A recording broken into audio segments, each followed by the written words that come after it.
In a faded apartment building in Willow Ridge, where the elevator wheezed like an old man and paint peeled like tired wallpaper, 7-year-old Emma Wallace sat cross-legged on her bedroom floor. Crayons scattered around her as she carefully filled, in a picture of a smiling sun over a park, one more drawing to brighten the worn walls of their tiny home.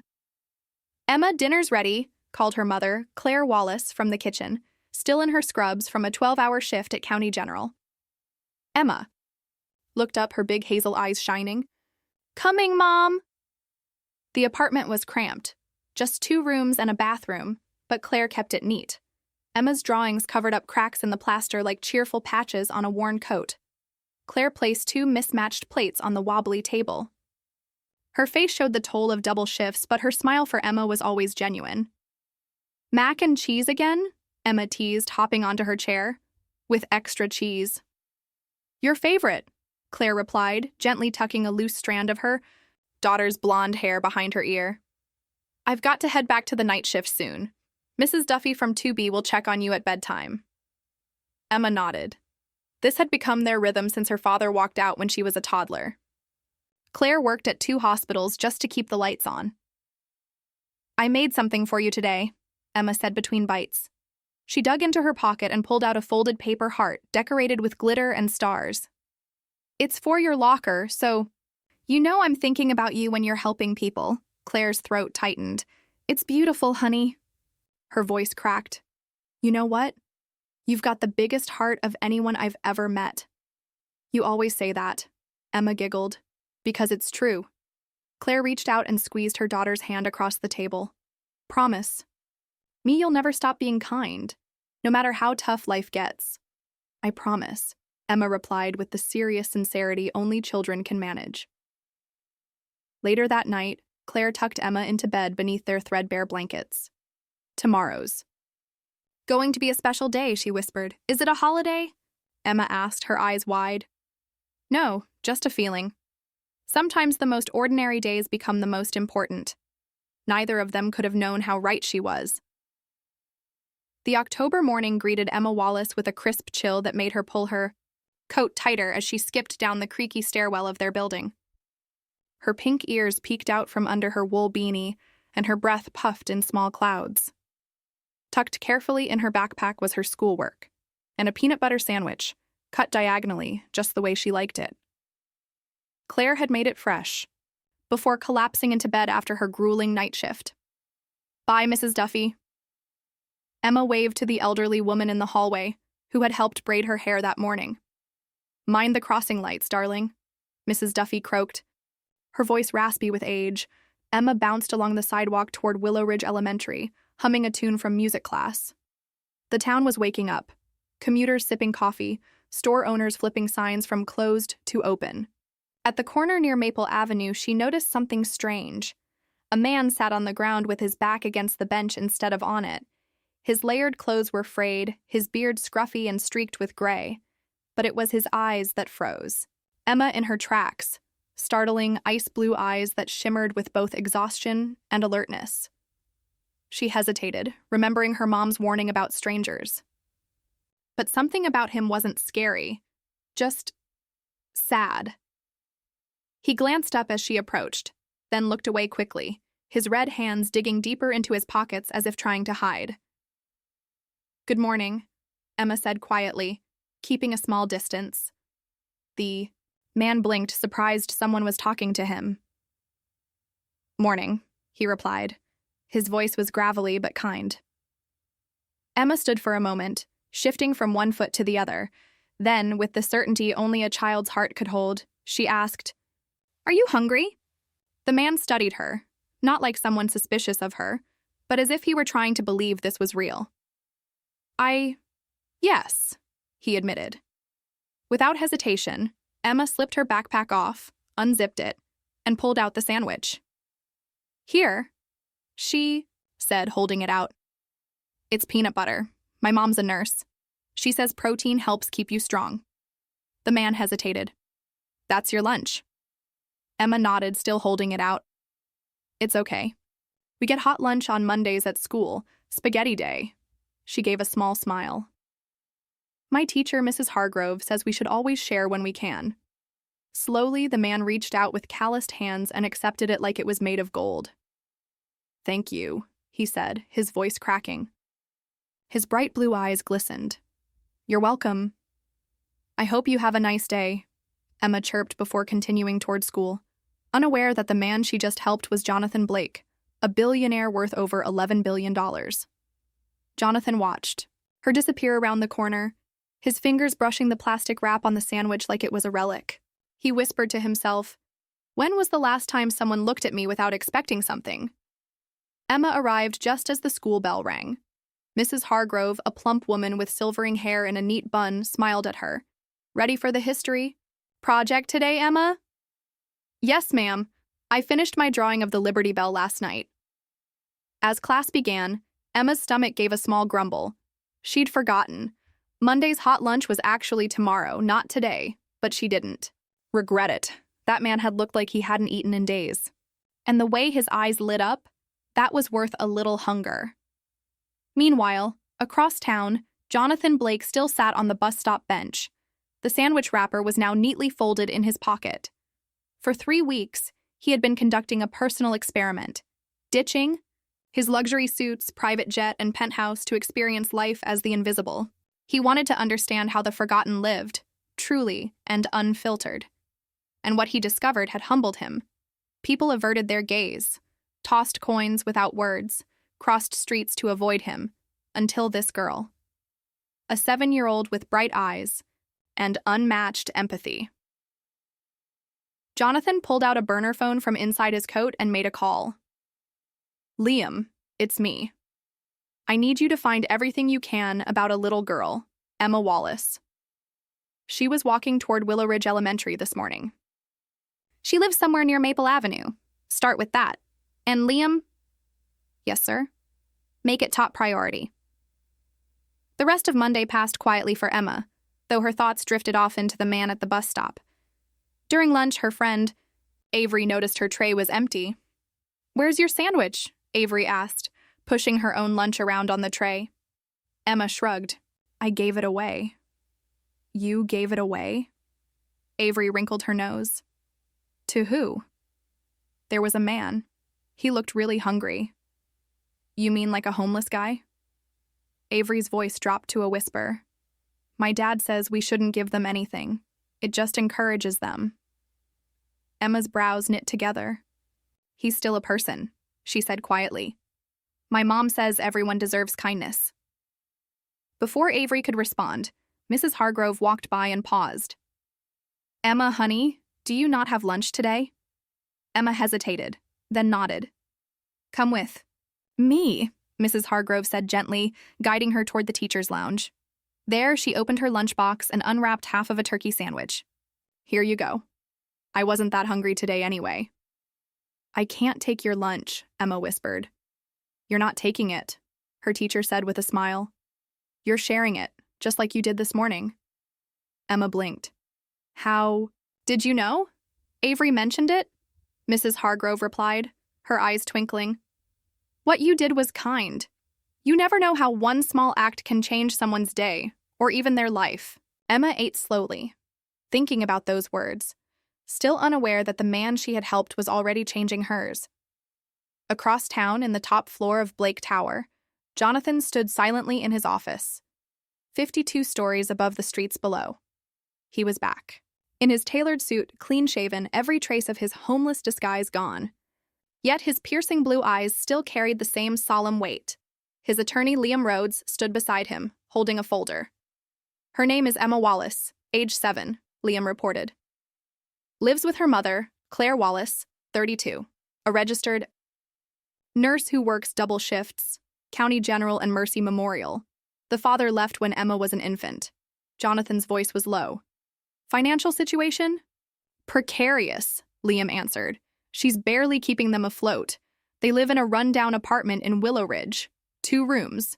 Building has several code violations." Jonathan stared out the window.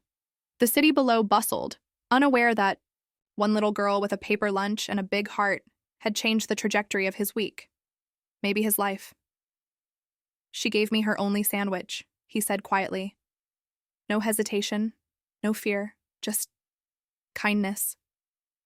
He turned from the window, his voice firm. I want to help them, but not the usual way. This has to be different. Liam blinked. May I ask why? Jonathan's gaze softened, distant. Because she gave without expecting anything. She saw value in me when I looked like I had none. A silence stretched between them. And sometimes, Jonathan added, life puts the right people in your path for a reason. That evening, Claire stood at their stove stirring tomato soup, the scent filling the air. Her eyes were ringed with fatigue from another double shift. Emma sat at the wobbly kitchen table coloring a diagram of the solar system. How many moons does Jupiter have? She asked, pencil poised. Claire smiled. At least 67, last I checked. 67? Emma's eyes widened. That's like 67 nightlights. Claire chuckled softly. Just then, a firm knock came at the door. Both mother and daughter froze. They weren't expecting anyone. Stay here, Claire said quietly, wiping her hands on a dish towel. She peered through the peephole. A tall man in a sharp gray suit stood patiently, holding a leather briefcase. Not a debt collector. They usually came in pairs. Not a door-to-door salesman either. This one stood too straight, too professional. Who is it? She asked through the door. Liam Rhodes, ma'am, came the polite reply. Attorney for Jonathan Blake. I'd like to speak with you and your daughter, if I may. Claire's hand froze halfway to her phone. Jonathan Blake. The name sounded familiar, important. But what did he want with them? Cautiously, she unlocked the door but kept the chain fastened. How do you know my daughter's name? She demanded, protective instinct surging. Liam nodded respectfully and held up a business card, sliding it through the gap. Claire glanced at it. Embossed letters, heavyweight paper, the kind of thing you didn't fake. My client had a brief encounter with Emma, Liam said evenly. I assure you, it's nothing to worry about. Quite the opposite. His tone, professional but kind, made her pause. After a moment's hesitation, Claire removed the chain and opened the door fully. You have 5 minutes, she said firmly. Liam stepped into the modest apartment like it was a cathedral. His eyes scanned the room, settling on Emma, who peeked out from behind the table. Hello, Emma, he said gently. I believe you shared your lunch with someone recently, a man sitting near a bench? Emma nodded slowly. The hungry man. Is he okay? He's very well. Thanks to you, Liam said, kneeling to her eye level. That man is my employer, Mr. Jonathan Blake. Claire looked from Liam to Emma, confused. Wait, what? Who is this man? Jonathan Blake, Liam said carefully. CEO of Blake Enterprises. Claire's eyes widened. The Jonathan Blake? The one with the tech towers and the news stories? Liam nodded. The very same. And why? Was he pretending to be homeless? Liam's lips curved slightly. He calls it social observation. He wanted to see the world through the eyes of those who are often ignored. What he didn't expect was someone like Emma. He turned to the little girl again. You gave him your only lunch. You didn't know who he was. You just saw someone in need. He reached into his briefcase and laid an envelope on the table. And now, he would like to change your lives. Liam Rhodes stood in the center of the modest Wallace apartment, his expensive shoes barely making a sound on the worn linoleum floor. The aroma of tomato soup clashed oddly with the formality of his designer suit and briefcase. May I? He asked, gesturing politely to one of the rickety kitchen chairs. Claire gave a hesitant nod. Emma, sweetheart, why don't you finish your homework in your room? Emma opened her mouth to protest, but Liam interjected gently. Actually, if it's all right, my client specifically requested that Emma be here to hear what I have to say. Claire looked at him sharply, then at her daughter, her most precious treasure, and nodded slowly. All right, but no legalese. Speak plainly. Liam sat and placed the envelope on the table between them. 3 days ago, Emma met Mr. Jonathan Blake at a bus stop near Maple Avenue, he began. At the time, Mr. Blake was not dressed as you'd expect a billionaire to appear. He was wearing worn clothing, appearing homeless. Claire's eyebrows shot up. Wait, you're telling me that was on purpose? Yes, Mr. Blake occasionally disguises himself in such a way to observe how people truly behave, without influence or pretense.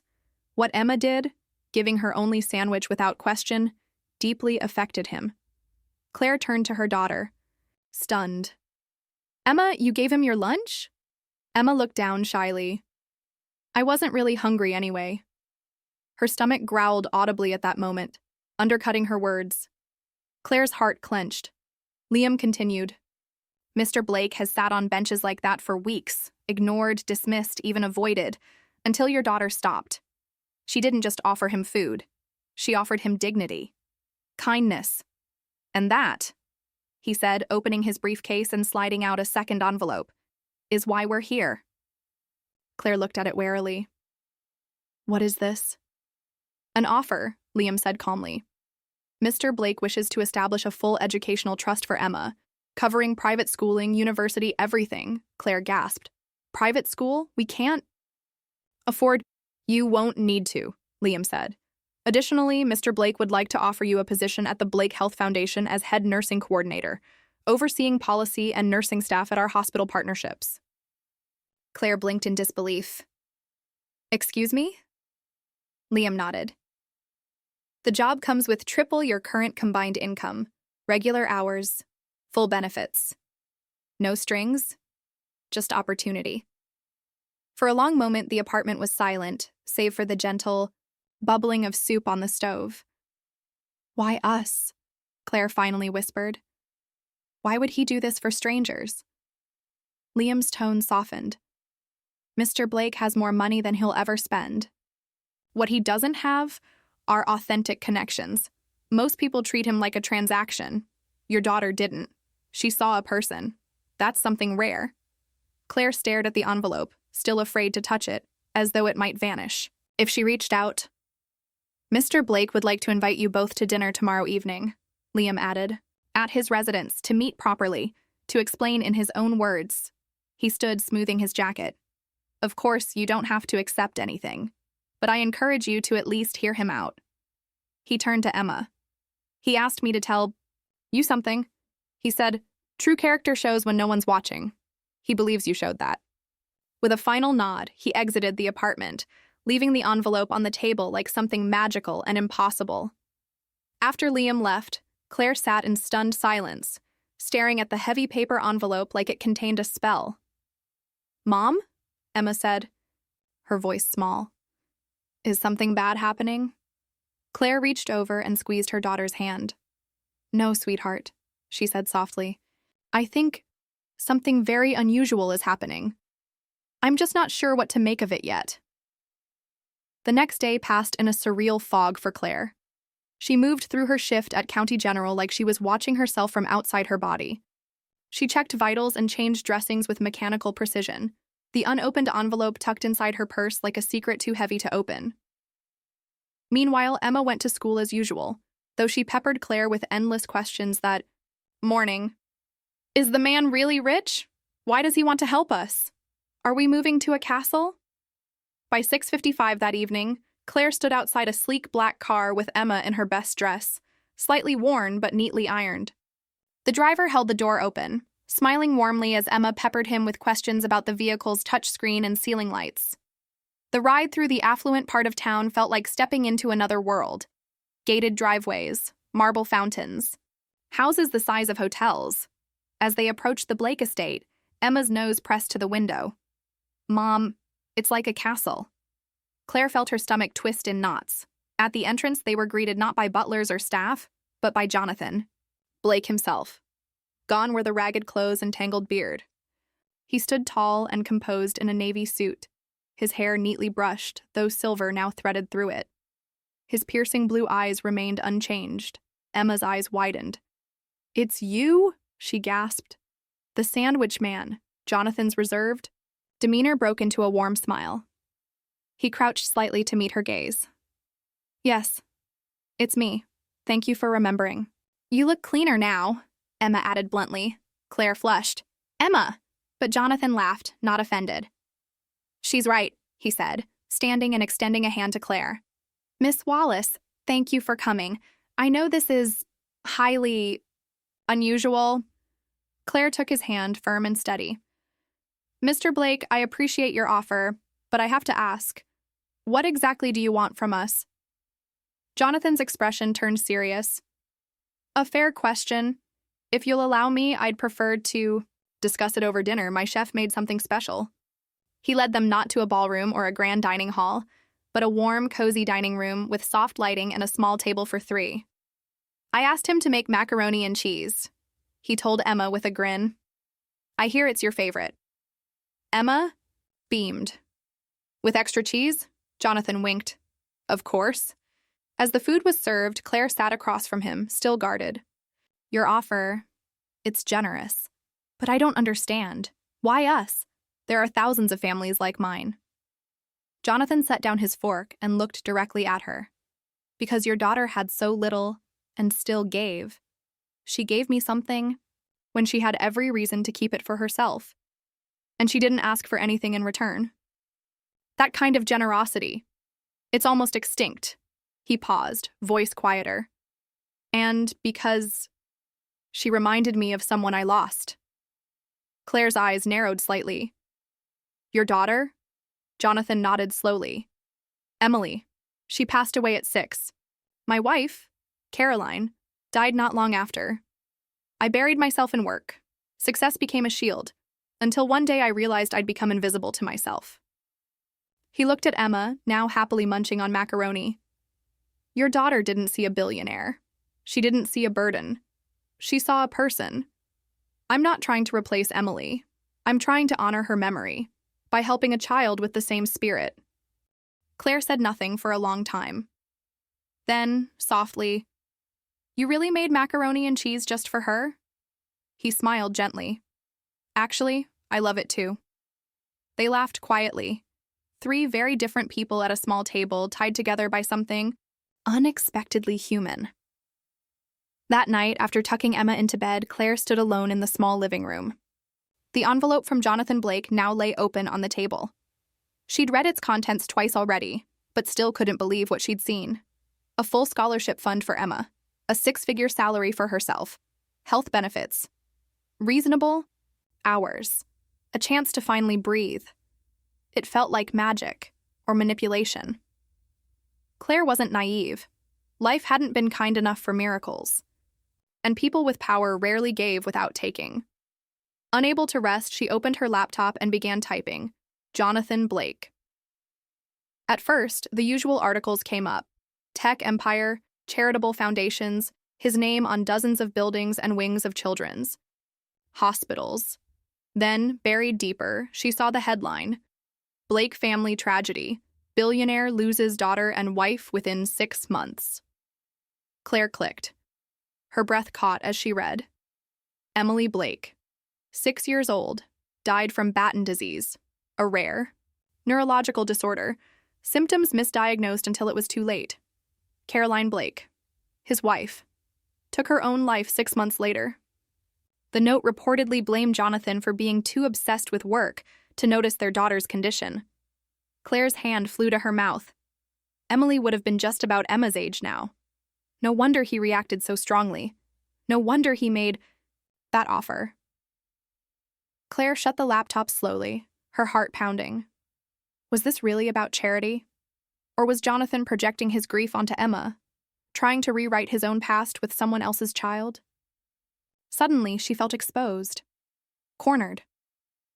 The next morning, Claire called in sick, for the first time in years. After dropping Emma at school, she headed downtown. She didn't stop at the Blake Tower. She went straight to Liam Rhodes's law office, determined to get answers. The receptionist tried to wave her off. I'm sorry, Mr. Rhodes is booked. Tell him Claire Wallace is here, she said, with the sharp edge only a protective mother can wield. He'll want to speak to me. Minutes later, Liam appeared at the door of his glass-paneled office, adjusting his tie with surprise. Miss Wallace, please, come in. Claire sat, arms crossed, voice tight. This is about Emily, isn't it? She said. Your boss lost his daughter. Now he wants mine. Liam's usual composure faltered slightly. It's not that simple. Then explain it to me, Claire demanded. Because from where I'm sitting, this is a grieving billionaire, offering us the world right after my daughter shows him a little kindness, and she just happens to be the same age his child would have been. That's not a coincidence. Liam took a deep breath. You're not wrong.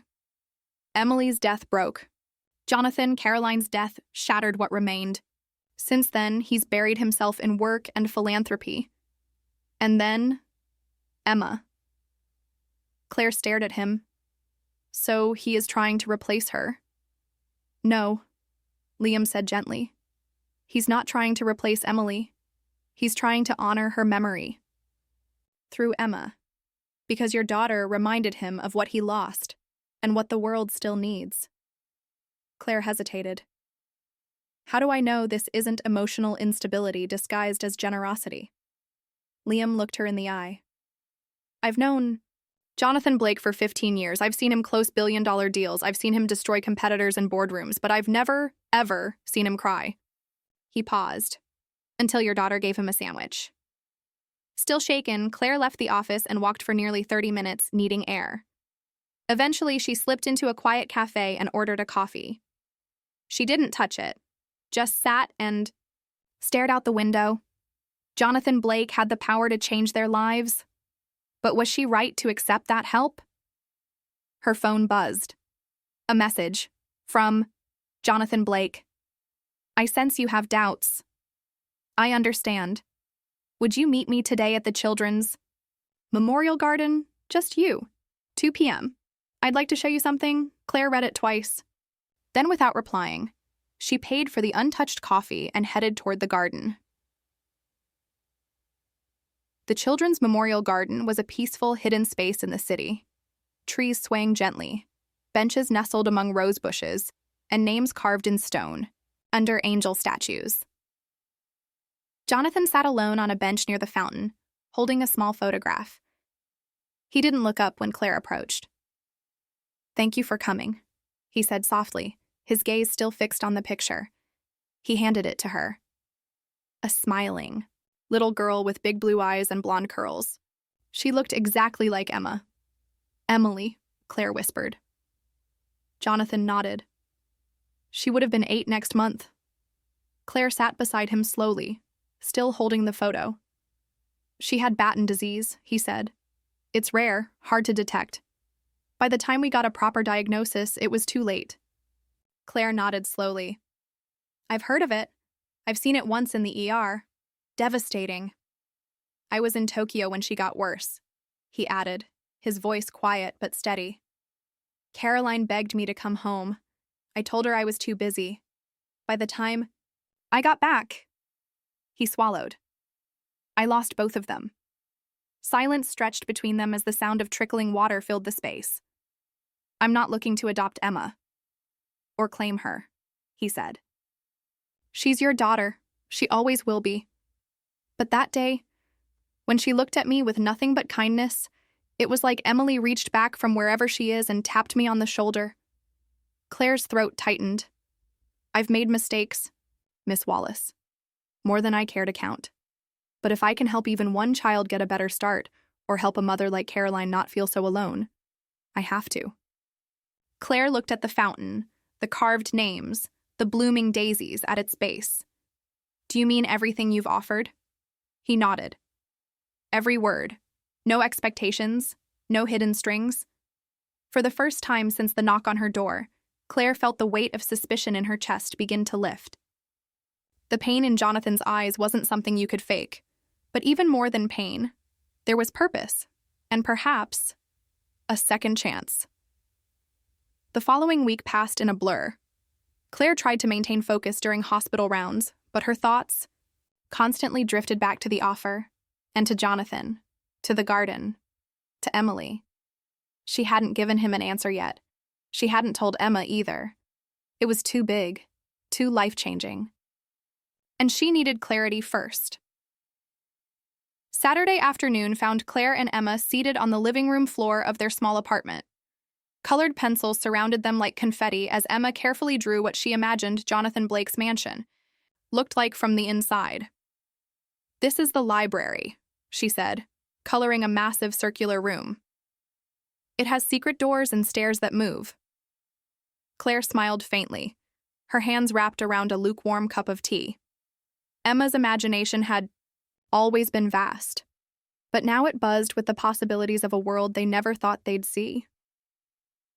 "Mom," Emma said, still drawing. "Are we going to see Mr. Blake again?" Claire glanced up. "Would you like to?" Emma nodded. "He seemed sad, but nice. Not scary sad, like Miss Carlin from the library." Claire smiled gently. "Why Miss Carlin?" "She's sad because her husband died, but she still gives me hot chocolate when I do my reading logs." Claire sat her tea aside and moved closer. "Emma, can I ask you something important?" "Okay." "If we made some changes in our life, big ones, like a new school or maybe even a new home, how would you feel?" Emma stopped coloring. "Would we still be together?" "Always," Claire said firmly. Emma thought for a moment. "Would I still see my friends?" "We could arrange visits and phone calls." "Would you still be tired all the time?" Claire's heart clenched. She hadn't realized how much Emma noticed. "No," she answered. "I'd have better hours. I'd be home more." Emma nodded, satisfied. "I think that would be good." She turned back to her drawing. "Is Mr. Blake going to help us?" Claire hesitated. "He's offered to, but it's a big decision. I want you to have every opportunity, but I don't want us to lose what makes us, us." Emma looked up with wide, earnest eyes. "Because I gave him my sandwich?" Claire smiled. "The sandwich was just the beginning. What Mr. Blake saw was your kindness, your good heart. That's what he wants to help grow, and that's what I want to protect." 2 days later, Claire walked into Jonathan Blake's office at the top of Blake Tower. The panoramic view of the city sparkled behind him as he stood to greet her. Liam sat in the corner, legal pad ready. "I appreciate you meeting me," Claire said, taking a seat across from Jonathan. Her voice was steady, her posture firm. "I've been thinking about your offer, and I'm prepared to accept, with certain conditions." Jonathan gave a small smile. "I'm listening." "First, Emma's education. I want her to attend Everbrook Academy." Jonathan raised an eyebrow. "That's not the most elite option available." "No," Claire replied. "But it's one of the best for character building. They focus on empathy, leadership, and community service." "That matters to me," Jonathan nodded. "Agreed." "Second, the job. I'll accept the position at the Blake Health Foundation, but I want to earn it. I want to start as a nursing coordinator, not at the top, and work my way up." Jonathan's brow furrowed. "That would mean a lower salary." "I know, but it's important, for me and for Emma, to see that positions are earned, not handed out." Liam looked up, impressed. Jonathan nodded slowly. "Understood. That's admirable," Claire pressed on. "Third, we stay in our apartment. For now, Emma's already dealing with a new school. I want her home to stay familiar while she adjusts.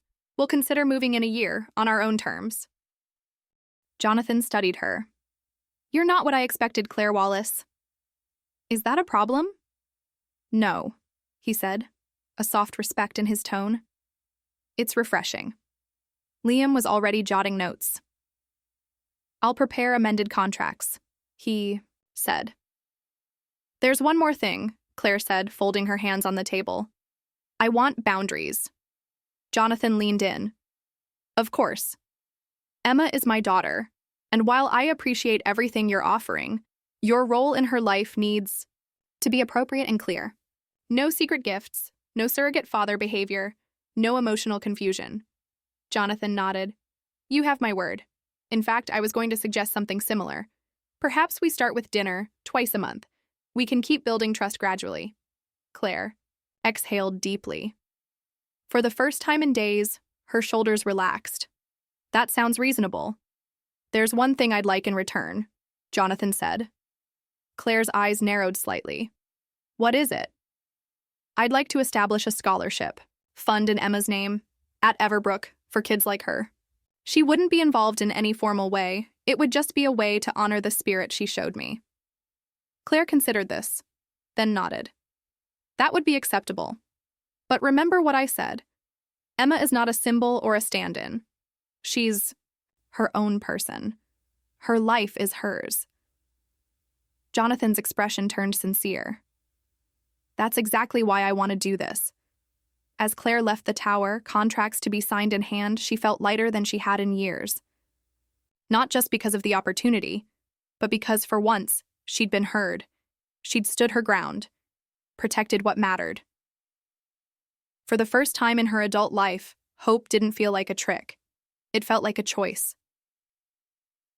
The following weeks brought slow but powerful change to the Wallace household, change that felt earned, not given. Emma began her first day at Everbrook Academy mid-semester. The campus was sprawling and well-kept, with open-air courtyards and bright classrooms. She wore her second-hand uniform with pride, even though the hem was a little short and her shoes a little scuffed. Claire walked her to the gates that morning, holding her hand just a little tighter than usual. "You okay?" Claire asked. Emma nodded solemnly. "Do I have to call the teacher ma'am here?" Claire chuckled. "Only if you want extra credit." Emma smiled, but Claire could see the nerves in her eyes. "You'll be amazing," she whispered. "Just be you."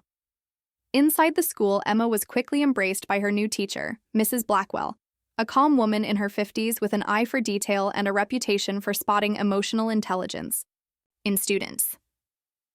By the end of the first week, Emma had already made 2 friends and had been asked to be a reading buddy for a new transfer student. She didn't quite understand how the scholarship program worked, but she knew her name was written on something important in the school office, and that made her sit a little taller in her seat. Meanwhile, Claire started her new position at the Blake Health Foundation. True to her terms, she was hired at the coordinator level. Her first few days were quiet, filled with onboarding materials and policy binders. But it didn't take long for people to notice her work ethic. She was punctual, firm but kind with staff, and detail-oriented when reviewing protocol drafts.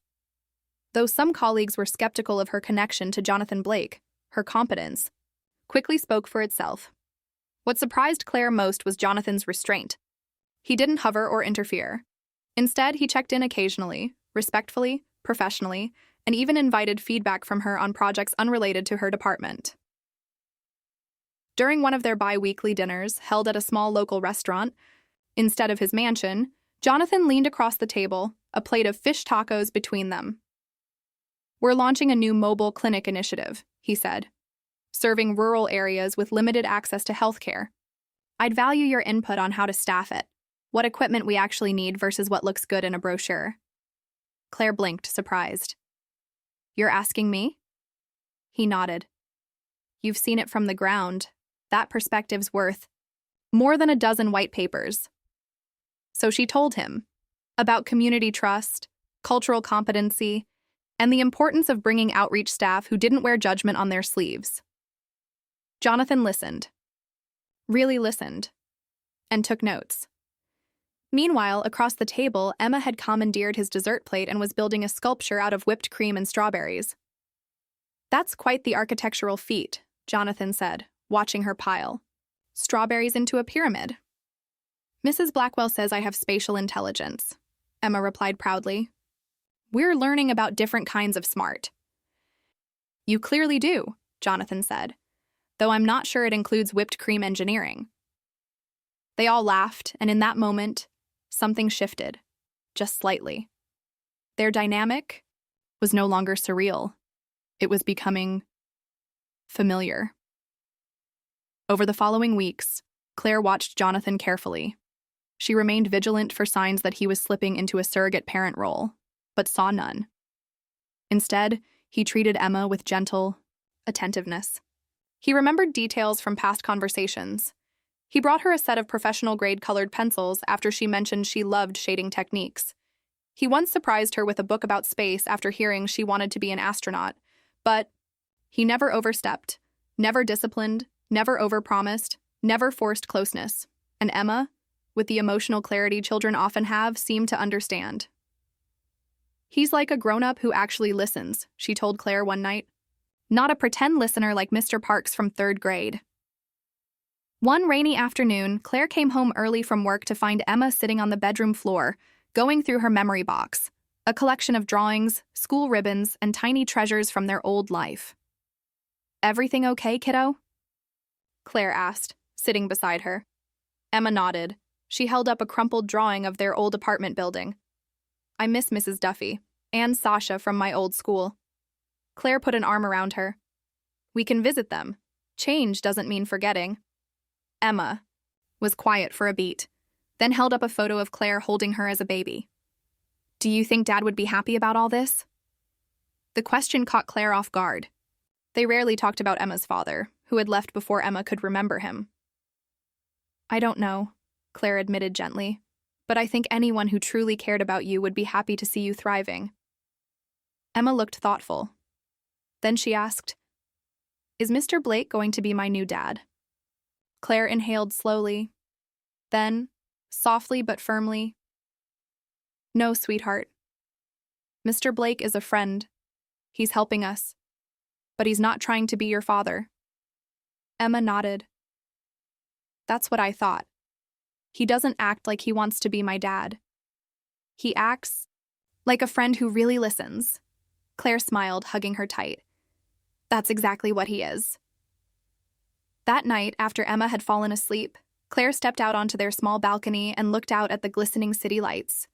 For the first time in years, she allowed herself to believe that maybe, just maybe, something good was finally here to stay.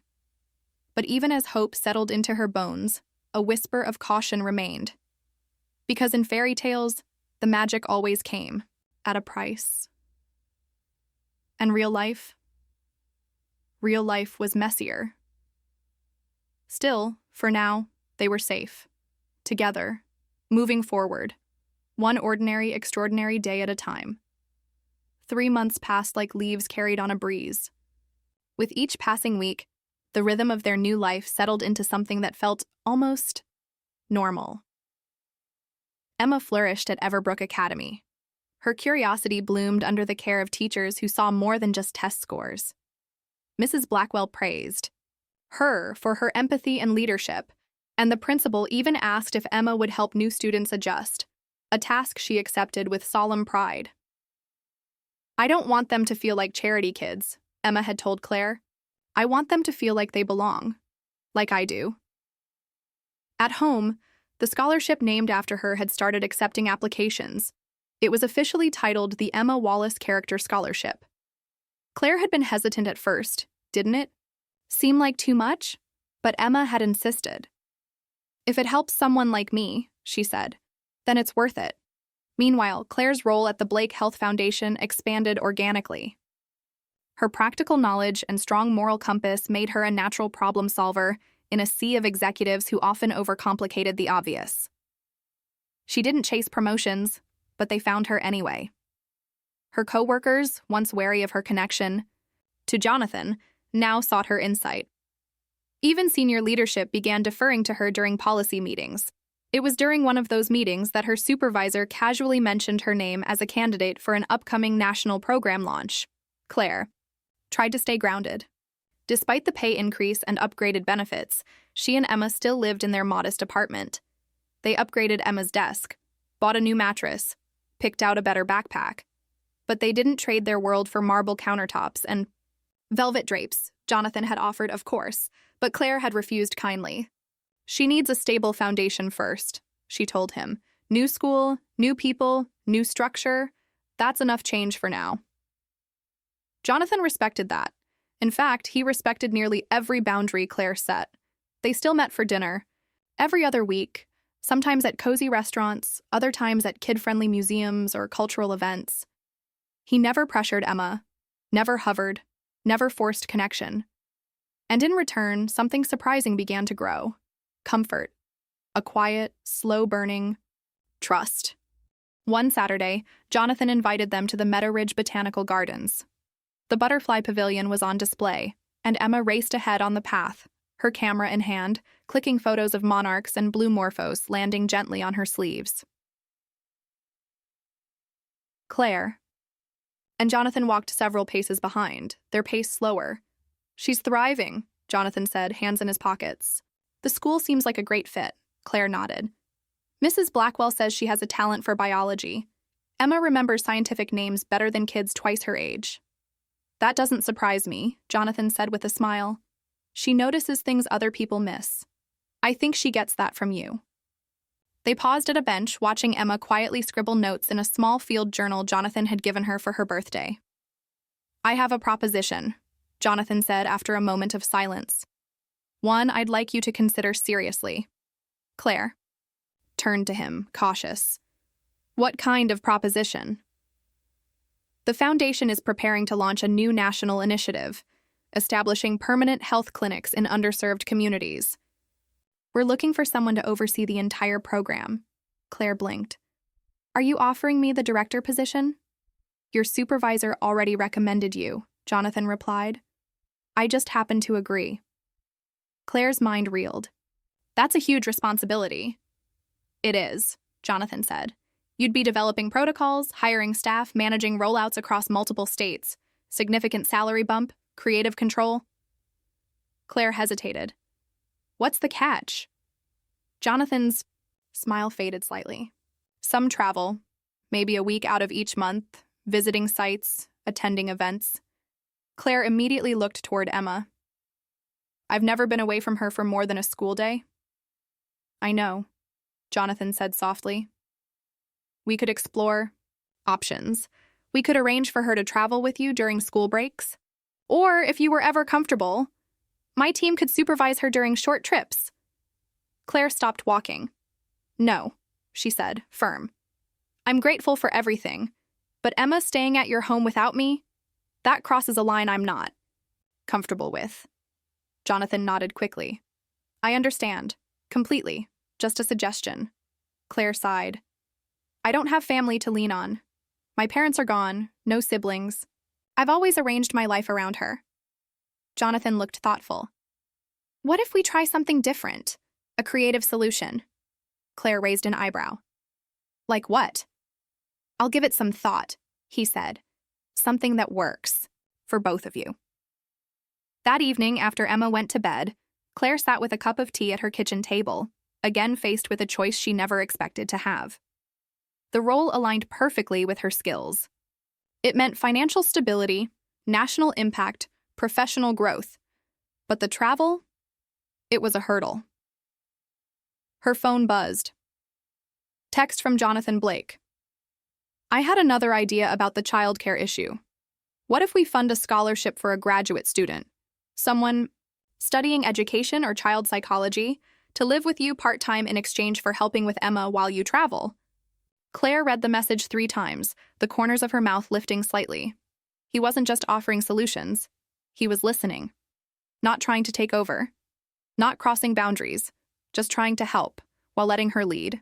And for the first time, Claire allowed herself to believe that maybe this new life wasn't a fluke. Maybe it was a beginning. As summer turned to fall and the days grew shorter, the Wallace household grew stronger. Claire accepted the directorship position for the Blake Community Health Initiative, officially overseeing a groundbreaking program to place healthcare clinics in neglected neighborhoods. The new title came with expanded responsibilities, but thanks to Jonathan's suggestion, a practical support system made it possible. They found Jessica Lang, a 24-year-old graduate student studying child psychology, and, by happy coincidence, the niece of Emma's former librarian. Jessica moved into their spare room, tuition-free and rent-free in exchange for part-time care during Claire's travel weeks. She and Emma bonded instantly.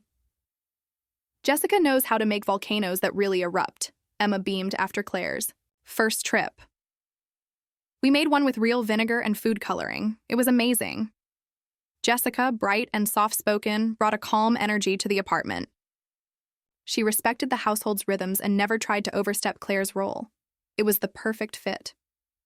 With the added help, Claire was able to focus fully on the new role. She traveled to cities that had been overlooked for years, meeting with exhausted nurses, underserved families, and underfunded clinics. Her goal was not to fix these communities from above, but to help them rebuild from within.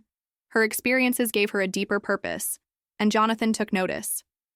"You're changing the way we think about healthcare," he told her one night over dinner, in the corner of a quiet cafe. "This isn't just policy, it's heart." Claire smiled wearily. "It's both. You can't treat one without understanding the other." By spring, they had moved out of their old apartment, not to a penthouse or a mansion, but to a comfortable, three-bedroom condo near Everbrook Academy. It had a little balcony where Emma planted tomatoes and basil in small clay pots. For the first time in years, they had space, both literal and emotional. Jonathan never pressured them to move closer to him, never suggested grand upgrades or extravagant luxuries. Instead, he supported from the sidelines, always respectful, always present when invited, but never imposing. Every other week, they still shared dinner, sometimes at new restaurants, sometimes at simple picnics, or even Emma's favorite place, the dinosaur wing of the Natural History Museum. Emma, now 8, continued to grow, not just in height, but in confidence. She now served as a peer mentor through the Emma Wallace Character Scholarship Fund, which now supported 20 students annually. She helped welcome them to Everbrook, offered tours, and often slipped encouraging notes into lockers. "I just want them to feel special," she told Claire one night. "Like they earned it, not like someone just gave them a handout." Claire smiled. "You're more thoughtful than most adults." "I get it from you," Emma replied without hesitation. One evening in April, nearing the 1-year mark since their lives had changed, Jonathan invited them to a quiet restaurant overlooking a lake in the city park. The setting sun bathed the bay water in golden light.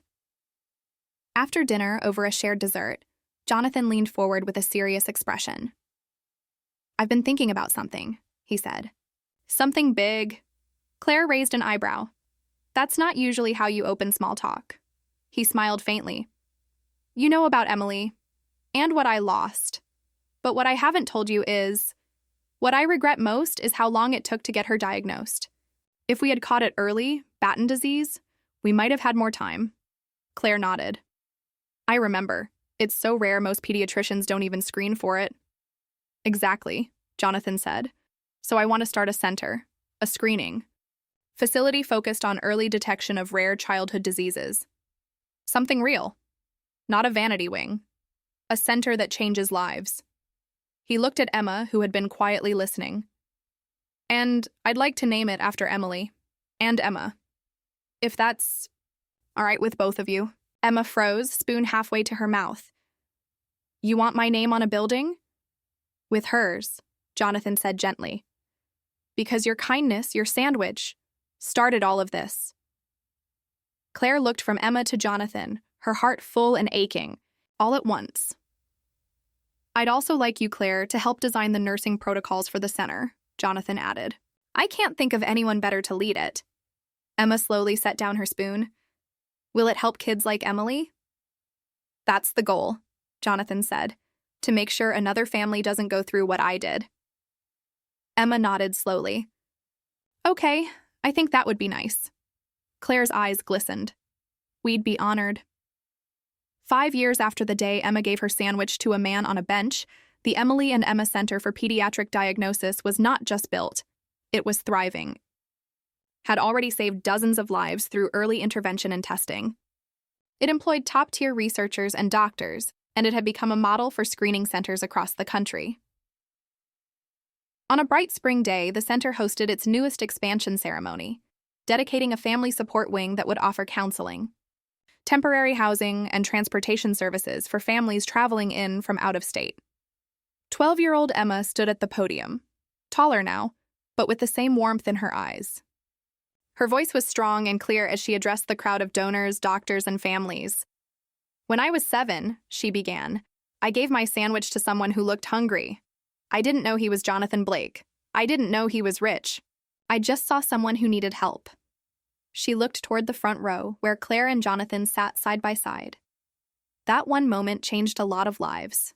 Mine, my mom's, and so many other kids who've been helped by this center. She paused.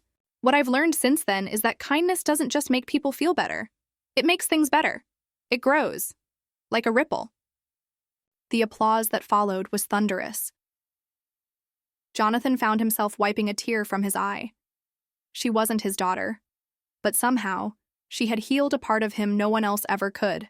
And Claire, strong, steady Claire, had given him the chance to do the same in return. The ceremony ended as the sun began to dip behind the horizon, casting long shadows across the courtyard of the Emily and Emma Center. Guests mingled among rows of tulips and engraved bricks bearing the names of donors and children who had been treated here. Jonathan stood beside Claire and Emma, gazing at the new memorial fountain that had just been unveiled. Water trickled softly over stone etched with a single quote: "Compassion is the seed, hope is the garden." Emma slipped her hand into Claire's. "Do you ever think about that day?" she asked Jonathan softly. "At the bench?" He nodded, his voice quiet. "Every day." She looked up at him. "I didn't know who you were?" "That's what made it mean everything," he said. They sat together on a bench behind the garden, surrounded by quiet hums of conversation and birdsong. Families moved around them, some smiling with relief, others clinging tightly to hope, all of them touched by what this center now offered. Claire glanced at Emma. "You know what I always think about?" Emma tilted her head. "What?" "That sandwich?" she said with a half-laugh. "Who could have guessed that a peanut butter sandwich would change so many lives?" Emma grinned. "It wasn't the sandwich, though, right?" Claire smiled. "No, it wasn't." Emma's voice was steady.